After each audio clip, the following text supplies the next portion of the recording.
Washington, this is VOA News.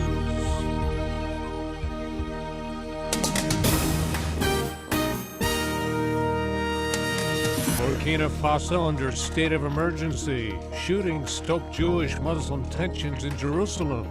I'm Ray Kouguell reporting from Washington.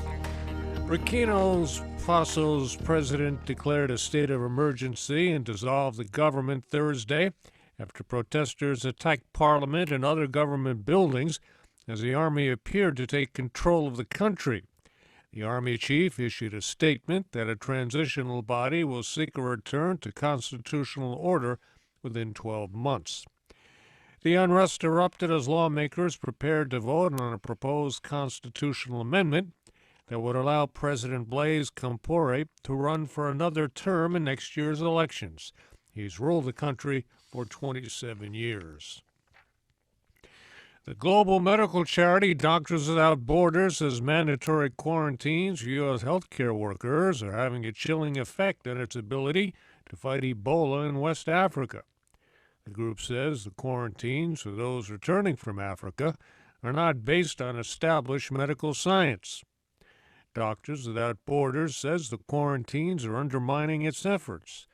The group says it supports American volunteer nurse Casey Hickox, who is defying a 21-day quarantine in the northeastern U.S. state of Maine after treating Ebola patients in Sierra Leone. Hickox says she has no symptoms, has tested negative for Ebola, and says the quarantine violates her civil rights. She refused to comply with the state's order by going on a bicycle ride with her boyfriend Thursday. President Obama says the decision to quarantine health workers who had direct contact with Ebola patients should be based on science, not fear. The U.S. Ambassador to the United Nations, Samantha Power, told a group of European leaders that nations from around the world need to do more to confront what she calls the greatest public health crisis ever.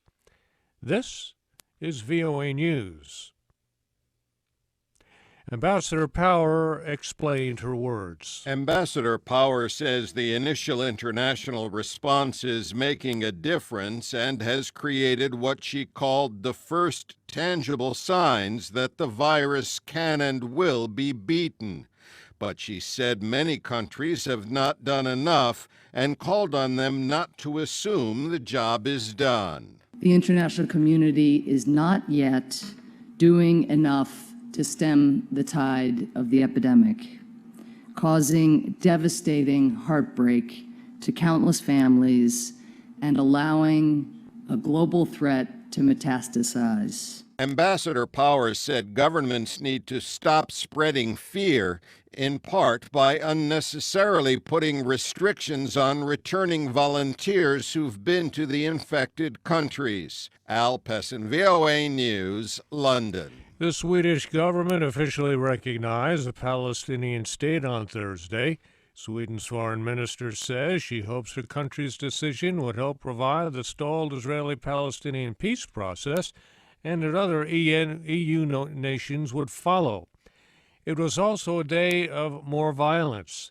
A politically motivated shooting occurred, as Robert Berger has details. Israeli police shot and killed a Palestinian who allegedly ambushed a right-wing Israeli activist in Jerusalem hours earlier. Police say the suspected gunman shot and seriously wounded American-born Rabbi Yehuda Glick. The rabbi was attacked after leaving a conference promoting Jewish prayers on the Temple Mount, the site Muslims revere as the Mosque of Al-Aqsa. The site, which is the holiest place in Judaism and third holiest in Islam, is a flashpoint of the Israeli-Palestinian conflict. Police anti-terror units tracked the assailant to his home in a mixed Jewish-Arab neighborhood of Jerusalem, where he was killed in a shootout.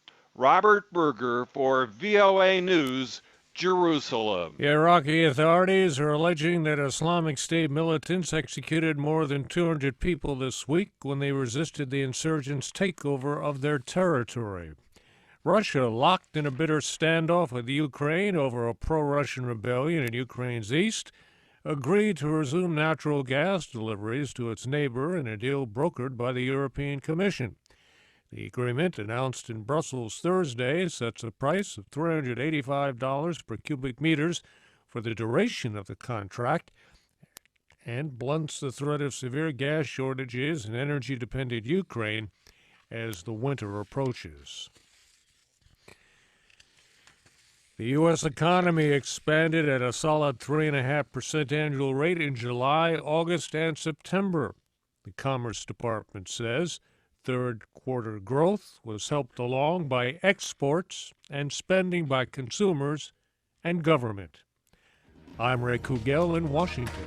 That's the latest world news from VOA.